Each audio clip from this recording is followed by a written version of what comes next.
আসসালামু আলাইকুম সবাইকে আমন্ত্রণ জানাচ্ছি আমার আজকের পর্বটি দেখার জন্য। আমার আজকের রেসিপি কাঁঠালের বিচির কাবাব। আজকে আমি কাঁঠালের বিচি দিয়ে ভীষণ মজার একটি কাবাবের রেসিপি শেয়ার করব আপনাদের সাথে। এই কাবাবটি খেতে অসম্ভব মজার, কিন্তু বানানোটা খুবই সহজ। একেবারে অল্প সময়ের মধ্যেই হাতে কাছে থাকা উপকরণ দিয়ে বানিয়ে নিতে পারবেন। আর এটি যে কোনো পোলাও, বিরিয়ানি কিংবা নাস্তা হিসেবেও কিন্তু পরিবেশন করতে পারবেন। তো আশা করছি প্রতিদিনের মতো আমার আজকের রেসিপিটিও আপনাদের কাছে অনেক ভালো লাগবে। ভালো লাগলে চ্যানেলটিকে সাবস্ক্রাইব করে এবং আমার ফেসবুক পেজটিকে ফলো দিয়ে সাথে থাকার অনুরোধ রইল। চলুন তাহলে দেরি না করে রেসিপিটি শুরু করা যাক।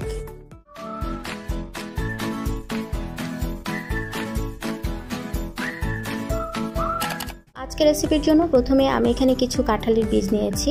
এবার এই কাঁঠালের বীজের উপরের খোসাটাকে প্রথমে ছাড়িয়ে নিতে হবে। তো আমি এখানে সবগুলো খোসা ছাড়িয়ে নিয়েছি। এবার এগুলোকে সিদ্ধ করে নিতে হবে। তো চাইলে আপনারা এগুলোকে কিছুটা পরিষ্কার করেও নিতে পারেন, আর না চাইলে এভাবে সরাসরি সিদ্ধ করে নিতে পারেন। আমি হালকা গরম পানিতে কিছুক্ষণ ভিজিয়ে এগুলোকে কিছুটা পরিষ্কার করে নিয়েছি। এবার এগুলোকে একটি পাত্রে নিয়ে নিয়েছি এবং সাথে দিয়ে দিয়েছি পরিমাণ মতো পানি।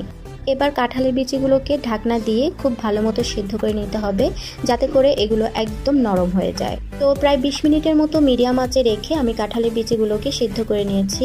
দেখতে পাচ্ছেন এগুলো কিন্তু ভালো মতো সিদ্ধ হয়ে গেছে। এই পর্যায়ে কাঁঠালের বিচিগুলোকে পানি থেকে উঠিয়ে আমি আবারও ভালো মতো ধুয়ে নিয়েছি।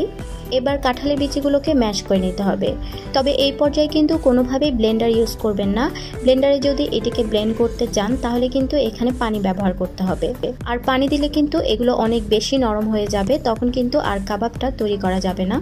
তো আমি সবগুলো কাঁঠালের বিচিকে এভাবে করে ম্যাশ করে নিয়েছি।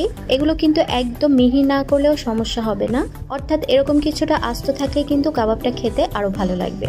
এবার এতে ব্যবহার করছি আধা চামচ পরিমাণ আদা বাটা, 1 চামচ রসুন বাটা, স্বাদ মতো লবণ, হাফ চা চামচ হলুদ গুঁড়ো, 1 চা চামচ লাল মরিচের গুঁড়ো, 1 চামচ জিরা গুঁড়ো এবং হাফ চামচ পরিমাণ গরম মশলা গুঁড়ো। এবার এখানে ব্যবহার করছি প্রায় হাফ কাপ পরিমাণ বিস্কিটের গুঁড়ো। আপনারা চাইলে এখানে ব্রেড ক্রাম্ব অথবা পাউরুটির গুঁড়োটা ব্যবহার করতে পারেন। দিয়ে দিচ্ছি প্রায় হাফ কাপ পরিমাণ পেঁয়াজ কুচি, 4-5টি কাঁচামরিচ কুচি এবং প্রায় 1 চামচের মতো লেবুর রস। আর কাবাবের বাইন্ডিংয়ের জন্য এখানে ব্যবহার করছি 1টি ডিম। এবার এই সব কিছুকে হাতের সাহায্যে খুব ভালো মতো মেখে নিতে হবে। কিন্তু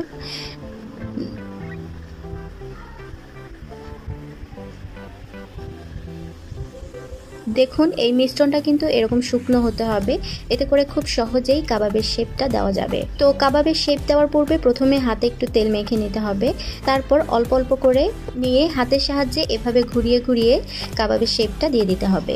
তো এভাবে করেই আমি প্রত্যেকটি কাবাবের শেপ দিয়ে দিব। চাইলে কিন্তু এভাবে ডিপ ফ্রিজে রেখে এগুলোকে সংরক্ষণ করতে পারবেন। সংরক্ষণ করার জন্য এগুলোকে এভাবে ডিপ ফ্রিজে রেখে দিতে হবে এবং যখনই এগুলো শক্ত হয়ে যাবে তারপর যে কোনো এয়ারটাইট বক্স অথবা জিপলক ব্যাগে ভরে ডিপ ফ্রিজে রেখে দিলে দীর্ঘদিন পর্যন্ত সংরক্ষণ করে রাখতে পারবেন। তো এবার এগুলোকে ভেজে দেখিয়ে দিচ্ছি। ভাজার জন্য চুলায় পর্যাপ্ত পরিমাণে তেল মিডিয়াম আঁচে গরম করে নিয়েছি। এবার একে একে এগুলোকে তেলে দিয়ে দিয়েছি এবং মিডিয়াম টু লো হিটে রেখে এগুলোকে পছন্দনীয় কালার না আসা পর্যন্ত ভেজে নিতে হবে। যখনই একটা পাশ এরকম সুন্দর একটি কালার চলে আসবে তারপর এগুলোকে উল্টে দিতে হবে।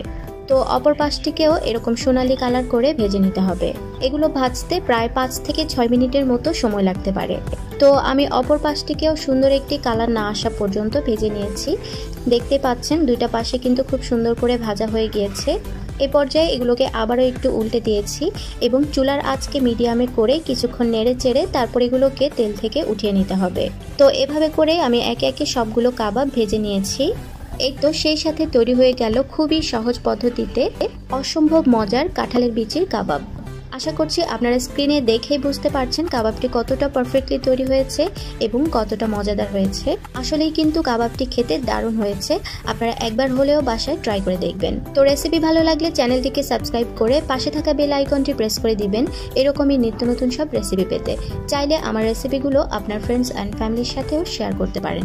আজকে তাহলে এখানেই বিদায় নিচ্ছি। ভালো থাকবেন সবাই। আল্লাহ হাফেজ।